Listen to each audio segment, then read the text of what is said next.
सबसे पहले तो आपकी वसादत से मैं करगिल की आवाम का शुक्रिया करना चाहता हूँ। जिस तरह उन्होंने नेशनल कॉन्फ्रेंस और नेशनल कॉन्फ्रेंस के साथ मिलके कांग्रेस को जो मैंडेट दिया और जो भारी हार का सामना बीजेपी को करगिल में उठानी पड़ी, उसके लिए एक एक करगिल के जो हमारे भाई बहन हैं वो शुक्रिया के हकदार हैं। उसके साथ साथ अपने तंजीम के साथियों को मैं मुबारकबाद पेश करना चाहूँगा। ये कामयाबी न मेरी है, न नासिर की है, न यहाँ पे श्रीनगर में हम में से किसी की।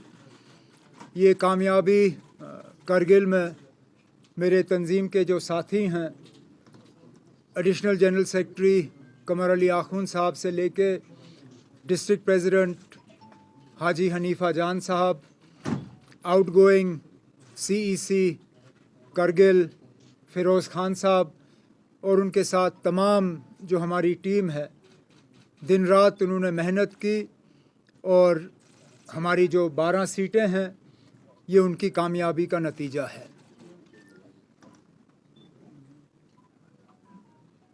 मैं वक्तन फ़वक्तन आप सबों के साथ जहाँ कहीं मुलाकात हमारी हुई है, अक्सर बेशतर आप लोगों ने इलेक्शन के बारे में पूछा और कहा कि इलेक्शन की तैयारी कैसे चल रही है, नेशनल कॉन्फ्रेंस इलेक्शन को किस तरह देखती है। और हमेशा मेरा जवाब आपको यही था कि इलेक्शन के लिए हम तो तैयार हैं, लेकिन न मरकज़ की हुकूमत तैयार है, न बीजेपी वाले तैयार हैं, क्योंकि वो डरे हुए हैं, वो लोगों का सामना करना नहीं चाहते। आज सबूत आपके सामने है। 2019 अगस्त 5 के बाद पूरे मुल्क को, न सिर्फ मुल्क को बल्कि दुनिया भर में बीजेपी ने ये फैलाने की कोशिश की कि जम्मू कश्मीर का बंटवारा, बिलखसूस लद्दाख को जम्मू कश्मीर से अलग करना, ये लद्दाख के लोगों की दिल की तमन्ना थी, उनकी ख्वाहिश थी और उस ख्वाहिश को पूरी की गई। आज ये साबित हुआ कि जम्मू कश्मीर को उसका बाइफरकेशन करना, लद्दाख को जम्मू कश्मीर से अलग करना, जितना ये हमें कश्मीर में बुरा लगा, जितना आज हम कहें कि जम्मू को भी ये पसंद नहीं आई बात, इतनी ही ये बात जो है करगिल के लोगों को खटकती है। अब बीजेपी वाले आपको शायद ये कहने की कोशिश करेंगे कि वहाँ जी मुसलमान अक्सरियत है, इसलिए नतीजा इस तरह रहा। तो पहले तो मैं उनसे पूछूंगा, क्या फिर लद्दाख का बंटवारा सिर्फ मजहबी बुनियाद पे हुआ? क्या सिर्फ मजहब देख के हुआ? और अगर इस सारे चीज़ को आप मजहब के तराजू में तोल रहे हो तो फिर आप शायद भूल रहे हो कि लद्दाख खित्ता भी मुसलमान अक्सरियत है। बेशक वहाँ बौद्धों की आबादी जो है कम नहीं है, लेकिन अक्सरियत लद्दाख में जो है मुसलमानों की है। और इस इलेक्शन में बौद्ध वोट जो है वो बीजेपी को नहीं गया। अगर गया होता तो नतीजे शायद अलग होते। इस इलाके से हमारा भी एक बुद्धिस्ट काउंसलर जीत के आया है पदम से। तो ये भी नहीं कहा जा सकता कि नेशनल कॉन्फ्रेंस ने मजहब के बुनियाद पे वोट हासिल किए। हकीकत ये है कि ये इलेक्शन डेवलपमेंट और इन सब चीज़ों के बारे में कम और 5 अगस्त 2019 के बारे में ज़्यादा था। और करगिल के लोगों ने अपने वोट से साबित किया कि वो इस फैसले के साथ नहीं हैं। रही बात हमारे इलेक्शन की, इस नतीजे के बाद तो शायद ये कहा जा सकता है कि हमारे इलेक्शन हमसे और ज़्यादा दूर चले गए। अभी तक तो हमें ये उम्मीद दी जा रही थी कि असेंबली के इलेक्शन नहीं होंगे, लेकिन सुप्रीम कोर्ट में जब 370 को लेके बात चल रही थी तो वहाँ पे हुकूमत के तरफ से ये कहा गया था कि पंचायत और अर्बन लोकल बॉडीज़ के इलेक्शनों की तैयारी की जा रही है। लेकिन पिछले दिनों दिल्ली में होम मिनिस्टर साहब की मीटिंग के बाद जो रिपोर्ट्स देखने को मिल रही हैं, उनके मुताबिक लगता है कि अब ना पंचायत इलेक्शन करने की इनको हिम्मत है, ना बल्दियाती इलेक्शन करने की इनको हिम्मत है। शायद इनका बस चलता तो ये यहाँ पे ये पार्लियामेंट का इलेक्शन भी नहीं कराते, लेकिन पार्लियामेंट इलेक्शन इनकी मजबूरी बन गई है। मुझे बीजेपी से इसका ज़्यादा गिला है नहीं, सियासी पार्टी हैं, हर चीज़ में अपना फ़ायदा और नुकसान देखेंगे। अगर मुझे गिला किसी से है तो वो इलेक्शन कमीशन से है। आज भी बड़े अफसोस से कहना पड़ता है कि जब चीफ इलेक्शन कमिश्नर से जम्मू कश्मीर के इलेक्शन के बारे में सवाल किया गया अभी सुबह के प्रेस कॉन्फ्रेंस में, तो उनका जवाब ये था कि जम्मू कश्मीर के इलेक्शन के बारे में फ़ैसला तमाम हालात को देख के लिया जाएगा, आफ्टर कंसिडरिंग ऑल फैक्टर्स। मैं उनसे पूछना चाहता हूँ, व्हाट आर द फैक्टर्स? क्योंकि हमें जो लगता है there is only one factor, that is fear factor.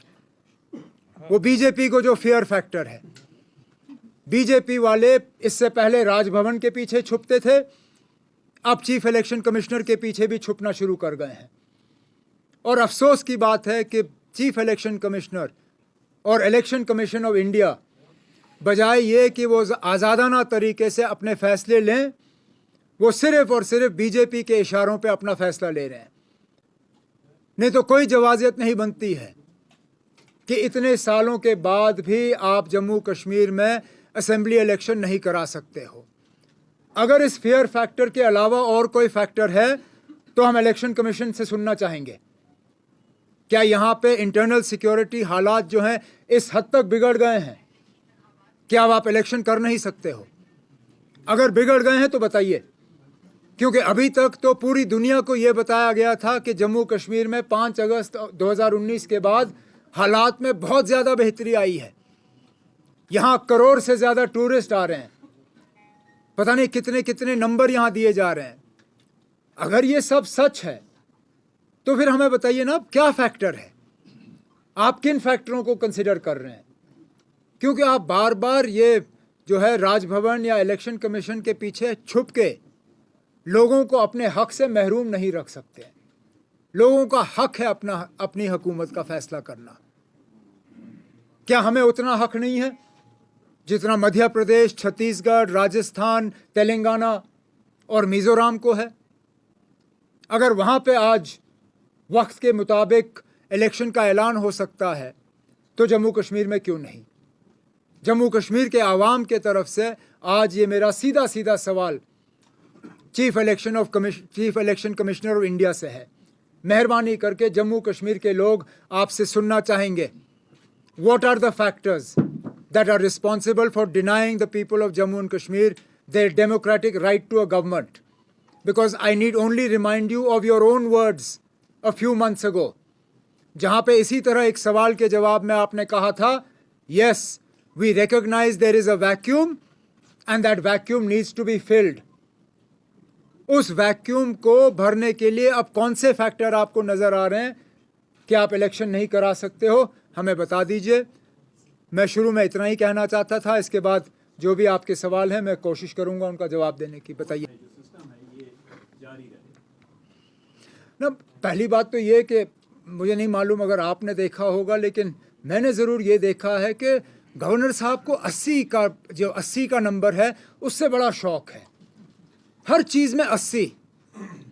मैं आपके साथ वो स्टेटमेंट्स और ट्वीट शेयर कर सकता हूँ जिसमें 80,000 करोड़, 80% आबादी, 80 और क्या क्या था इसमें, मुझे वो ढूंढ के निकालना पड़ेगा। हाँ, इन्वेस्टमेंट, हर चीज़ में उनको कहीं ना कहीं 80 का नंबर नज़र आता है। मेरी समझ में नहीं आता, जहाँ वो अपने पॉपुलैरिटी पे नंबर दे रहे थे तो 20% का कंसेशन क्यों, किस लिए? अब वो 100% सीधा कह देते, क्योंकि ये सर्वे किसी ने देखा नहीं। सर्वे कहाँ हुआ? आप लोग ज़मीन से जुड़े हुए लोग हैं, आप लोगों के जो स्ट्रिंगर्स हैं, हर गांव में कहीं ना कहीं आपका स्ट्रिंगर मौजूद है। ज़रा अपने स्ट्रिंगरों से पूछिए ना, किस गांव में आके उन्होंने ये सवाल पूछा गवर्नर साहब के मुतालिक। और अगर यही सही है तो कल को फिर मोदी साहब भी ये कहेंगे कि 80% मुल्क की आबादी जो है मुझे पसंद करती है, मुझे इलेक्शन की कोई ज़रूरत नहीं। आबादी टैक्स नहीं भरती, 80 लाख लोगों ने यहाँ यात्रा की, 1980s का फिल्म का सिलसिला दोबारा शुरू हुआ है। Government aims to provide jobs to 80% of JNK youth. ये मैं गलत नहीं कह रहा हूँ, ये इन्हीं के स्टेटमेंट हैं। JNK to get 80,000 crores of investment, Japan to fund 80% of India's first bullet train, focus on providing jobs to 80% of JNK's youth। Governor साहब को 80 के अलावा कोई नंबर नजर नहीं आता।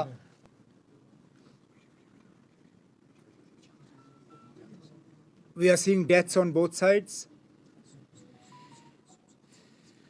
At the end of the day, in any violent situation, whether it is in the Middle East, whether it has been in Jammu and Kashmir, wherever you see violence, ultimately the ultimate sufferers are always the innocent people. We can only hope and pray that the situation is brought as close to normalcy as early as possible, that violence is seized, and that in this somehow the suffering of innocent people can be brought to an immediate stop.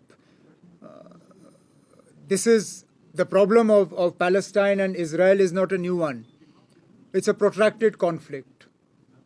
Sometimes it flares up, sometimes it subsides, but in all this, it is the death and suffering that causes the most heartache. And we can only hope and pray that peace returns to the area as quickly as possible.